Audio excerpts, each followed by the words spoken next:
Saudara, beberapa waktu lalu Presiden Prabowo menelepon Menko Pemberdayaan Masyarakat Muhaimin Iskandar. Dalam teleponnya, Presiden Prabowo berpesan agar Kabinet Merah Putih merapatkan barisan.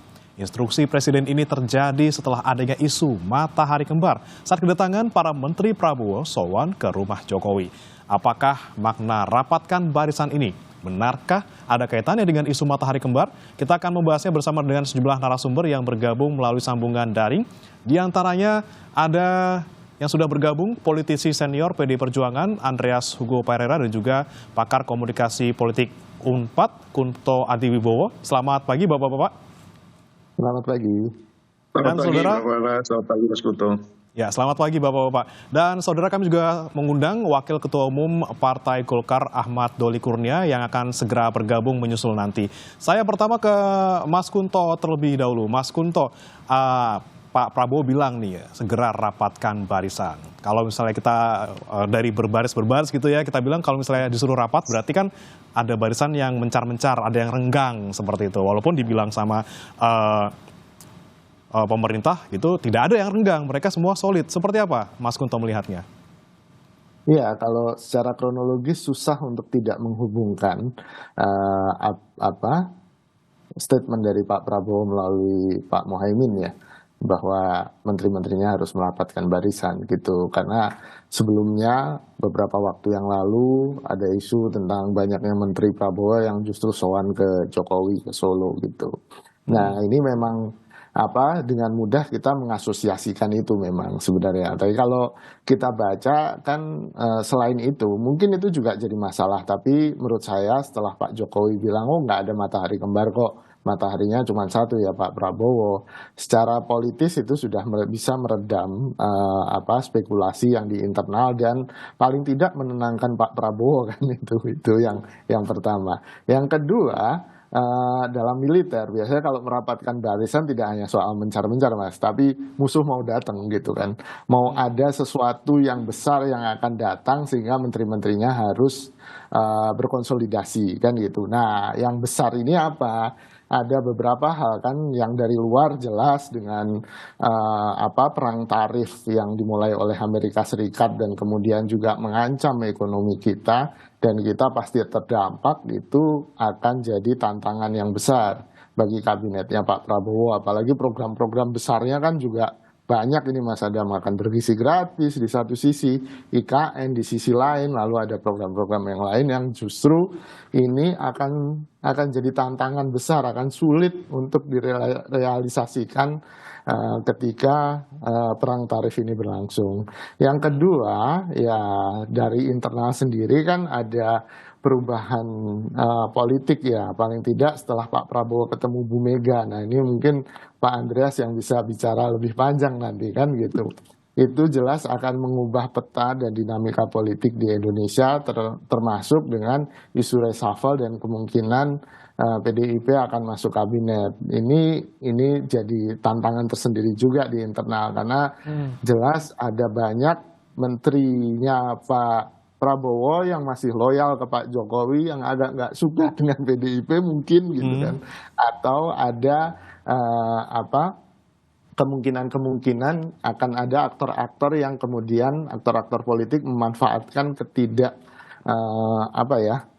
ketidakharmonisan ini gitu untuk mencapai tujuan-tujuan politiknya. Itu spekulasi ya Mas ya. Tapi paling tidak dua faktor itu yang penting selain faktor Pak Jokowi dan soal matahari kembar. Lalu yang ketiga itu juga soal kemarin kan, dari kemarin Pak Prabowo juga tidak suka dengan keributan. Contohnya ketua POC, kepala POC ya, Presidential Communication PCO, Communication Office. Itu sempat menjadi keributan dan Pak Prabowo tidak suka. Mendikbudristek terakhir yang direshuffle kan dalam statementnya juga bilang bahwa Pak Prabowo tidak suka keributan. Ini yang kemudian menjadi problem ketika menteri-menterinya masih dengan gaya statement-statement yang luar biasa. Contohnya salah satu menteri bilang hati-hati akademisi akan ada yang ditangkap gara-gara statementnya gitu gitu kan.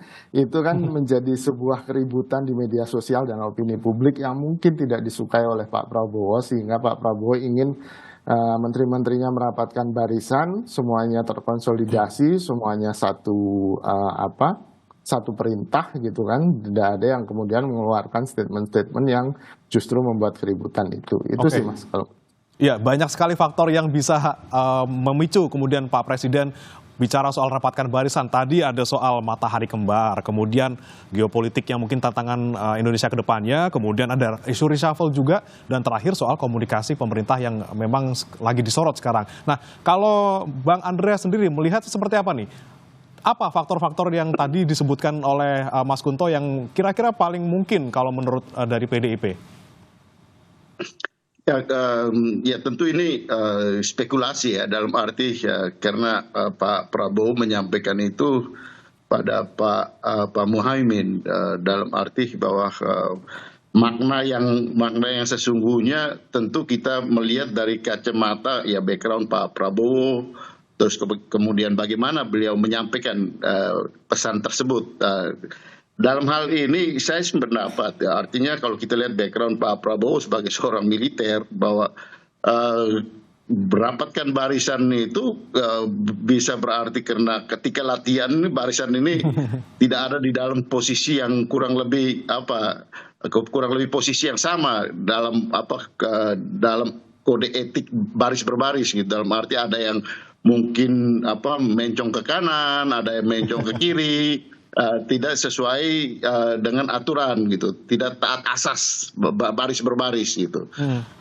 Atau juga ketika di dalam situasi kita menghadapi tantangan, ya rapatkan barisan ini bahwa ada tantangan di depan, baik itu tantangan itu dari luar maupun tantangan itu dari dalam gitu. Saya kira ya apa yang disampaikan Pak Prabowo ini sebagai seorang presiden yang berlatar belakang militer ini penting, dalam arti ya para pembantunya memaknai ini untuk kemudian ya rapatkan itu barisan itu.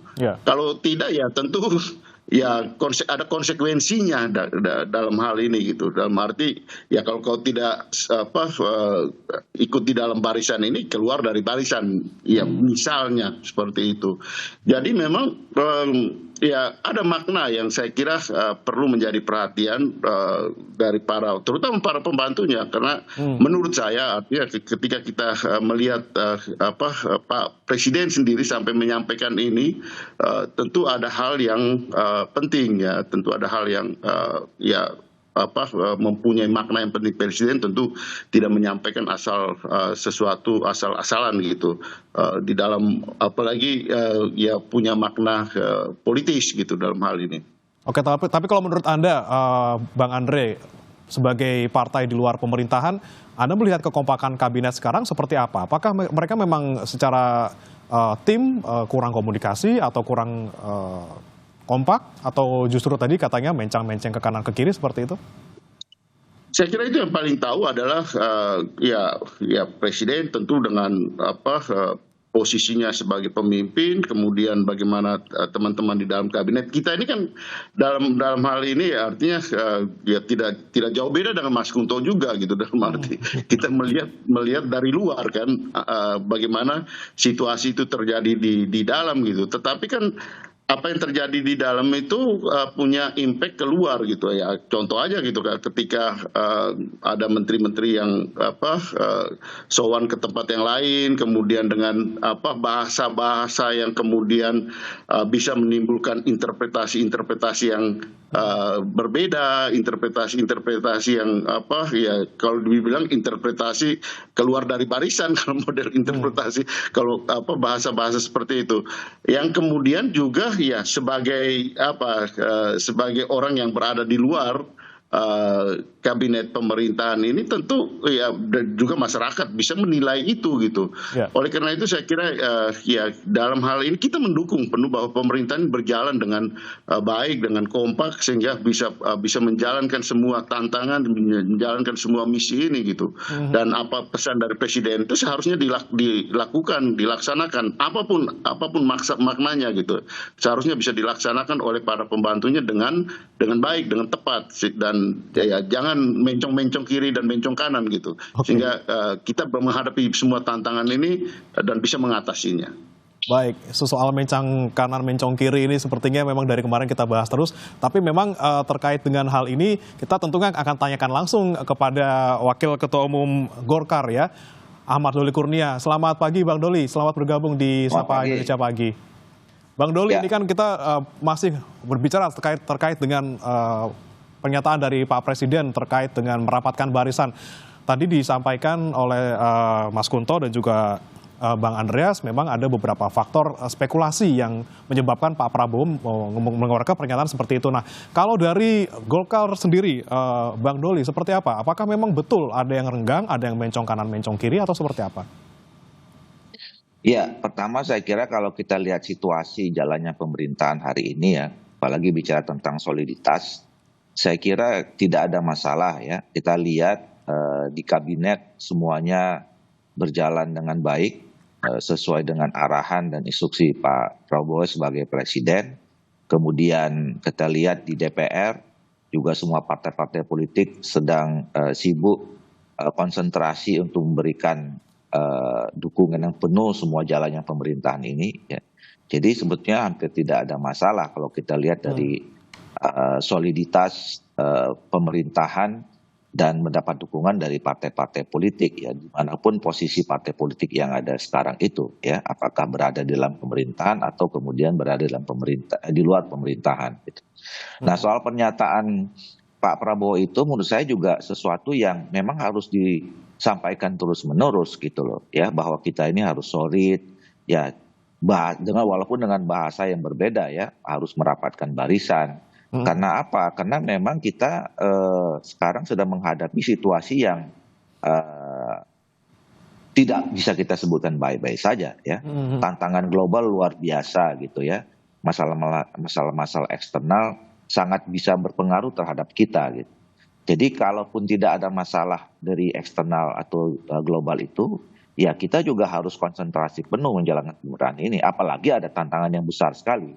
Maka saya bisa memanai merapatkan barisan itu bukan sekedar bahwa kita dalam situasi yang tidak solid, tetapi kita jangan membuat sesuatu yang tidak perlu gitu ya, yang akan mengganggu konsentrasi kita menghadapi masalah-masalah ini. Nah, jadi tugas seorang presiden itu harus senantiasa mengingatkan bahwa kita harus bekerja. Untuk bekerja itu kita cuma harus solid, barisan kita harus rapat, jangan membuat sesuatu yang tidak perlu, yang kontraproduktif ya, sehingga memang kita bisa mampu keluar dari masalah yang kita hadapi. Jadi kabinet so far solid dan tidak ada isu kerenggangan maupun ketidakkompakan ya, Bang Doli? Ya, tidak ada ya, bahwa kemudian kemarin ditafsirkan ya gara-gara ada yang slip of the tongue, salah macam itu ya biasa, tapi kan itu tidak tidak ada pengaruh yang luar biasa sampai saat ini. Toh pada akhirnya semua menyatakan solid ya. Partai-partai politik mengatakan pimpinannya dengan peristiwa-peristiwa kemarin itu bahwa kita saat ini berada semua dalam satu komando kepemimpinan Pak Prabowo sebagai presiden. Satu komando kepemimpinan, tidak ada matahari kembar seperti itu ya. Tapi memang saya mau tanya ke Mas Kunto, soal matahari kembar sudah dibantah oleh Pak Jokowi juga ya sebagai orang yang disebut sebagai matahari kembar. Tapi kemudian ada pernyataan dari Pak Dasko yang bilang bukan matahari, ini adalah bulan gitu ya. Kalau matahari siang, bulan di malam. Nah, ini berarti memang Pak Jokowi ini masih sangat kuat dong ya. Apalagi kemarin juga baru saja Pak Jokowi ini diutus ke Vatikan untuk mewakili Indonesia dalam pemakaman Paus Fransiskus. Seperti apa Mas Kunto melihatnya? Ya, kalau dari dinamika politik yang kita lihat bersama ya Mas ya, selama ini bahwa Pak Jokowi masih punya peran dan melalui paling tidak menteri-menterinya gitu kan, yang dulu jadi menterinya Pak Jokowi dan sekarang ada di kabinetnya Pak Prabowo gitu. Dan kekuatan politik ini juga ditambah dengan putranya Pak Jokowi, yaitu Mas Gibran yang sebagai wakil presiden. Dan kemarin kan Mas Gibran mengeluarkan monolog di video monolognya ya, yang kemudian jadi viral di mana-mana juga, dan itu kan salah satu indikasi bahwa Mas Gibran ada nih di dalam percaturan politik. Jadi paling tidak dari beberapa poin itu kan kita bisa menyimpulkan ya jelas ada peran tertentu dari Pak Jokowi, itu yang pertama. Yang kedua, soal IKN. Kita tahu bahwa IKN memang cita-cita Pak Jokowi, dan bagaimana di tengah tadi Bang Doli juga bicara soal tantangan dari luar, tentang krisis ekonomi yang di depan mata gitu. Bahkan Jepang pun sudah merencanakan akan memberikan bantuan tunai langsung ke semua warga negaranya sebesar 50.000 yen atau sekitar 5,5 juta per orang gitu, gara-gara krisis, gara-gara perang tarif ini. Dan ini kan jadi tantangan kan, bahwa hitung-hitungannya tampaknya fiskal kita nggak kuat kalau harus membayar MBG dan IKN sekaligus gitu. Dan bagaimana IKN tetap ada dalam program strategis kita dan tetap akan dilangsungkan, itu kan juga salah satu bukti bagaimana kuatnya pengaruh Pak Jokowi di situ. Jadi susah untuk tidak bilang bahwa Pak Jokowi tidak punya pengaruh gitu Mas, dari data-data yang ada. Jadi paling tidak ya sangat mungkin isu matahari kembar atau bulan dan matahari ini masih akan terus membayangi pemerintahan Pak Prabowo dan membuat Pak Prabowo nggak tidur nyenyak gitu sih. Ya, oke, baik. Saya beralih ke Bang Andreas. Bang Andreas, tadi disebutkan oleh Mas Kunto juga terkait dengan salah satu spekulasi terkait pernyataan Pak Prabowo yang minta kabinet merapatkan barisan ini. Dengar-dengar akan ada reshuffle gitu kalau misalnya disuruh rapat barisan. Nah, ada kemungkinan juga misalnya PDIP diajak bergabung setelah pertemuan Pak Mega dengan Prabowo. Seperti apa dari PDIP, Bang Andre? Ya, kalau soal reshuffle, soal apa, ya PDI Perjuangan ada di dalam posisi di mana.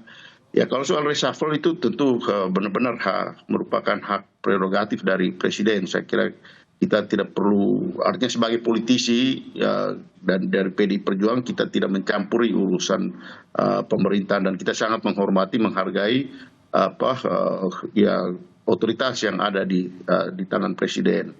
Tentu presiden yang paling tahu bagaimana, kapan dan siapa yang harus direshuffle.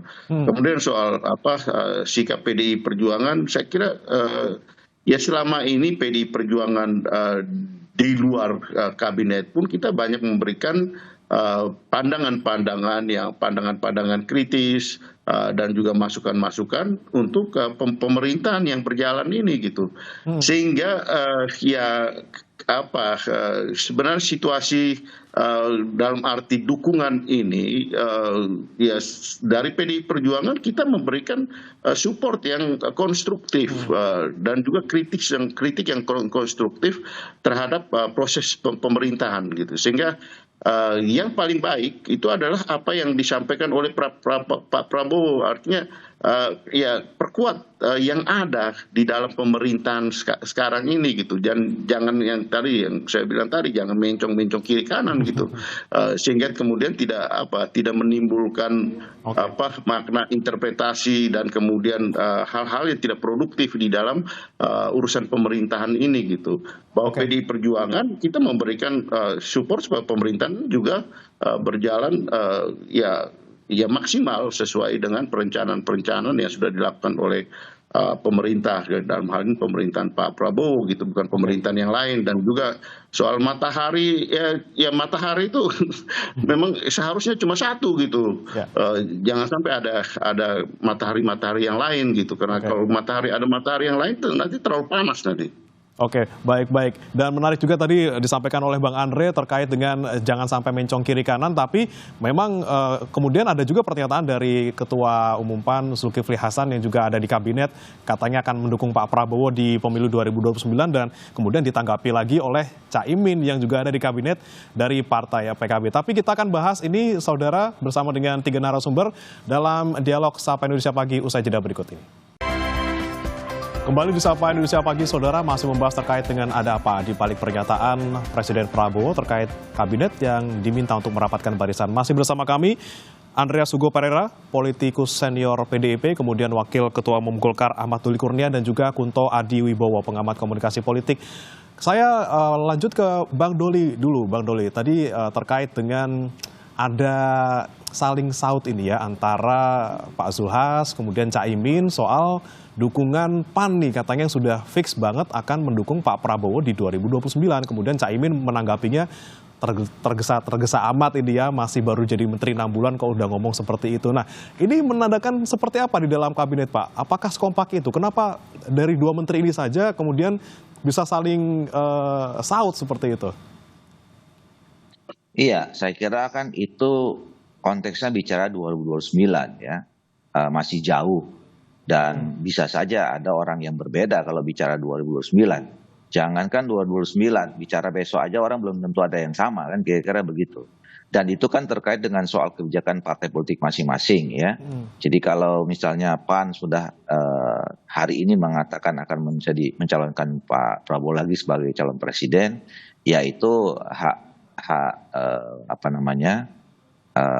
internal ya, masalah internal dari PAN sendiri. Nah sama juga kalau misalnya PKB, apakah kemudian bisa ditafsirkan itu menolak atau berbeda pandangannya, belum tentu juga, ya kan? Kan bisa juga ditafsirkan apa yang disampaikan Pak Muhaimin itu, ya betul. Kalau secara ekstrim bisa mengatakan bisa jadi pilihannya akan berbeda. Tetapi kan bisa juga ditafsirkan bisa jadi pilihannya sama tapi tidak perlu disampaikan sekarang, kan bisa begitu juga gitu ya. Jadi oleh karena itu pertama tentu kita harus menghormati putusan masing-masing partai politik gitu ya. Dan kalau bicara tentang soal pilpres ya bisa juga dua tafsirnya, bisa terlalu cepat, bisa terlalu dini. Nah yang paling penting menurut saya memang sekarang kita harus fokus ya, harus fokus. Kalau antara partai politik yang sudah menyatakan mencalonkan diri Pak Prabowo lagi di tahun 2009 atau yang belum, semua harus fokus sekarang membantu Pak Prabowo mensukseskan pemerintahan ini sampai 5 tahun yang akan datang. Dan Golkar juga belum ada sikap ya Pak ya, belum ikut-ikutan Pak Zulhas untuk menyatakan dukungan. Kalau Golkar komitmennya jangka panjang dengan Pak Prabowo ya. Golkar dari awal sebagai pengusung utama Pak Prabowo dan Pak Gibran, tugas kami adalah pertama mensukseskan pemerintahan ini sampai 5 tahun yang akan datang. Yang kedua, untuk calon presiden kami juga sudah punya komitmen selama Pak Prabowo masih berniat, berkeinginan untuk menjadi presiden untuk periode berikutnya, kami tentu harus mendukungnya.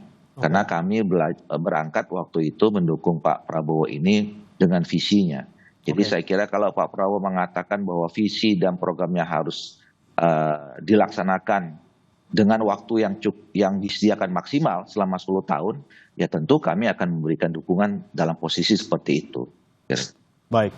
Saya ke Mas Kunto. Mas Kunto, bagaimana Anda melihatnya Mas Kunto? Baru dibilang sama Pak Prabowo rapatin barisan di kabinet, tapi dari 2 menterinya Caimin dan juga Zulhas malah sudah ngomongin soal pemilu gitu ya, bahkan tidak sepakat ataupun tidak sejalan seperti itu. Nah, Anda melihatnya seperti apa? Apakah memang ada juga dari Pak Prabowo bilang soal rapatin barisan ini juga untuk pemilu 2029?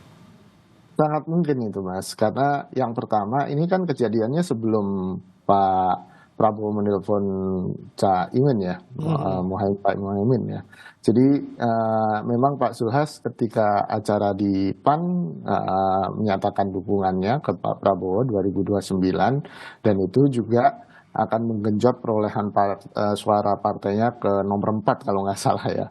Dan itu langsung ditanggapi oleh Pak Muhaimin. Dan menurut saya ini salah satu keributan yang tidak disukai oleh Pak Prabowo kan gitu. Karena satu, pemilunya masih jauh, dan kedua ini melibatkan dua partai besar yang ada di dalam kabinetnya, di dalam dukungan pemerintahannya. Lalu juga melibatkan dua menteri senior kan gitu. Ini yang menurut Pak Prabowo juga akhirnya mungkin sedikit menyinggung itu ketika menelpon Pak Muhaimin dan menggarisbawahi soal merapatkan barisan. Ya udahlah, nggak usah diurusin lagi yang itu, kita tahu semua, seperti sikap Golkar tadi yang ya nggak usah dikeluarkan, tapi semua juga tahu bahwa Golkar pasti akan mendukung Pak Prabowo kalau Pak Prabowo maju di 2029 gitu. Jadi ada hal-hal yang memang tidak elok untuk disampaikan dengan timing yang seperti ini, Mas. Dan menurut saya itu salah satu hal yang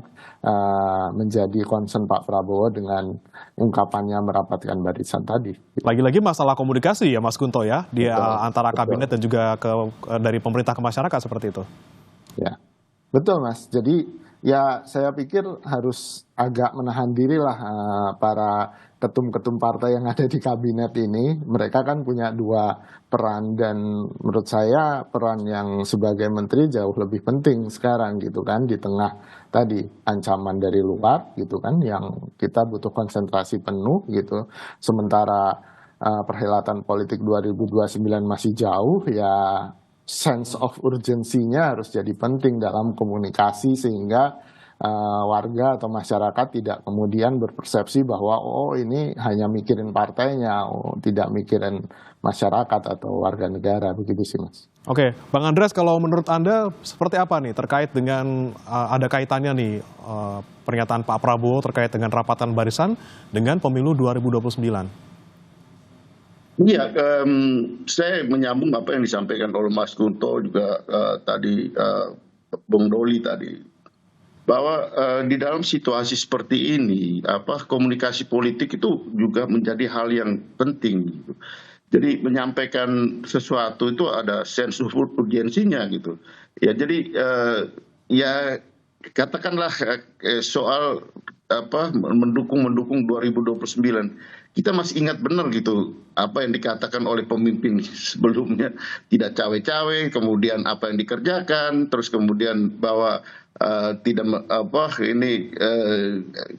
tidak mendukung anaknya, tetapi kemudian jadi hal-hal seperti itu dalam situasi seperti sekarang tidak produktif gitu, dan bahkan justru menimbulkan interpretasi dan kemudian hal-hal yang buat masyarakat itu membingungkan. Katakanlah kalau mau datang sowan ya sowan aja gitu katakan, tapi kemudian dengan mengungkapkan kalimat-kalimat yang bersayap yang bisa menimbulkan interpretasi yang interpretasi ganda di situ. Nah, oleh karena itu saya kira di sini Pak Prabowo menyampaikan itu tentu supaya apa yang orang katakan satunya kata dan perbuatan gitu. Dalam arti integritas, satu-satunya kata ketika apa yang kita katakan itu yang kita lakukan gitu. Dan tidak perlu menyampaikan sesuatu yang kemudian menimbulkan interpretasi yang seperti sekarang. Saya kira tadi kata kuncinya sense of urgensinya itu penting, apalagi sebagai ketua partai, sebagai pemimpin, untuk kemudian ya kita tegak lurus, kalau dalam bahasa kami di PDI Perjuangan kita tegak lurus dengan apa yang harus menjadi misi daripada pemerintahan ini gitu. Dan itu laksanakan dengan apa yang dikatakan itu yang dilakukan gitu, sehingga juga di masyarakat tahu bahwa presiden menghendaki ini, para menterinya juga melaksanakan apa yang dilakukan oleh para menterinya gitu. Ya kurang lebih seperti itu Mas. Jadi soal integritas, soal satunya kata dan perbuatan itu penting, apalagi di dalam situasi kita menghadapi banyak tantangan seperti ini. Baik, Bang Doli setuju ada komunikasi yang kurang baik memang sehingga membuat hal ini menjadi kisruh seperti itu ya, terkait dengan matahari kembar, kemudian terakhir soal rapatkan barisan. Menurut Anda seperti apa dari Golkar? Iya, memang bukan apa tepatnya slip of communication gitu. Jadi pernyataan eh, makna lebih luas dari slip of the tongue gitu ya. Jadi apa yang disampaikan Pak Zulkifli Hasan itu menurut saya kan sekaligus klarifikasi ya terhadap apa namanya tafsir-tafsir pada peristiwa sebelumnya pada saat misalnya ada anggota kabinet yang datang ke Solo menemui Pak Jokowi yang kemudian waktu itu slip of the tongue gitu ya dengan kata bos dan segala macam seperti itu. Nah dari sana kan kemudian muncul soal tafsiran dua matahari tadi itu. Nah saya kira jadi pada saat waktu itu ada momentum yang tepat ada Pak Prabowo ya kemudian Pak Zulkifli Hasan mengatakan bahwa itu adalah menunjukkan bahwa sebenarnya tidak ada dua matahari gitu ya bahwa kita jangankan bicara tentang presiden 5 tahun ini ya kita juga sudah mencalonkan Pak Prabowo nanti untuk 2029. Jadi itu menunjuk sekali klarifikasi sekaligus menunjukkan loyalitas terhadap Pak Prabowo yang sebenarnya juga kalau kita bicara tentang tafsir dua matahari, saya selalu mengatakan sebenarnya dalam sistem pemerintahan, sistem ketatanegaraan kita, ya nggak akan terjadi dua matahari itu, gitu loh ya. Bahwa kemudian masing-masing tokoh, masing-masing apa namanya bapak bangsa kita ada pengaruh, iya. Tetapi dalam menjalankan sebuah pemerintahan di Indonesia ini dengan sistem presidensial, seorang presiden itu sangat kuat, gitu, sangat otoritatif, gitu. Jadi ya tinggal presidennya yang apa namanya ya tergantung presidennya sejauh mana dia bisa menggunakan otoritasnya itu ya kalau diberi peluang mendengarkan siapa saja, mendengarkan pendapat masukan siapa saja bisa, tapi kan final decisionnya tetap di presiden. Nah termasuk misalnya kalau ada menteri yang dianggap tidak loyal, tidak capable, tidak bagus kinerjanya, itu tergantung presiden mau diganti atau tidak. Jadi jangankan soan ya ke Pak Jokowi ya, kalau kemudian Pak Prabowo nggak suka misalnya seorang menteri datang mengunjung ke satu daerah, ya beliau punya hak prerogatif untuk menggantinya. Jadi menurut saya isu dua matahari menurut saya no isu. Karena Pak Prabowo tahu bahwa presidennya sekarang adalah Pak Prabowo. Pak Jokowi juga tahu presidennya adalah Pak Prabowo.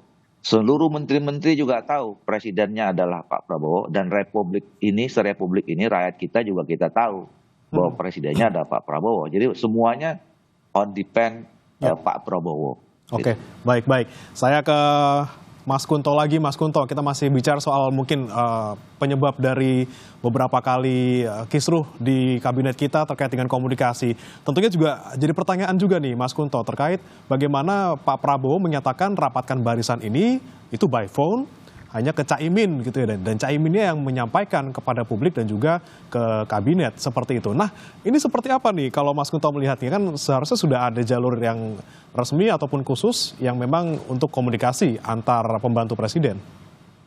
Iya, ini yang memang jadi misteri. Saya membayangkan bahwa dengan latar belakang militernya Pak Prabowo, maka jalur komunikasi atau bentuk komunikasi publik dari pemerintahan Pak Prabowo ini akan lebih top down, lebih terarah gitu kan, dengan komando yang jelas, dengan struktur yang jelas. Tapi kan dari awal pemerintahan Pak Prabowo itu tidak terjadi gitu kan, bahkan terus-menerus membuat semacam turbulensi komunikasi, bahwa tadi Bang Doli bilang ada slip of communication, slip of tongue yang terus-menerus gitu. Ini yang menurut saya jadi evaluasi besar, dan bahkan Pak Prabowo sendiri juga pernah bilang di depan para pemret itu kan yang wawancara bahwa ini adalah kesalahan dia dan dia mau mengkoreksi dan mengevaluasi itu.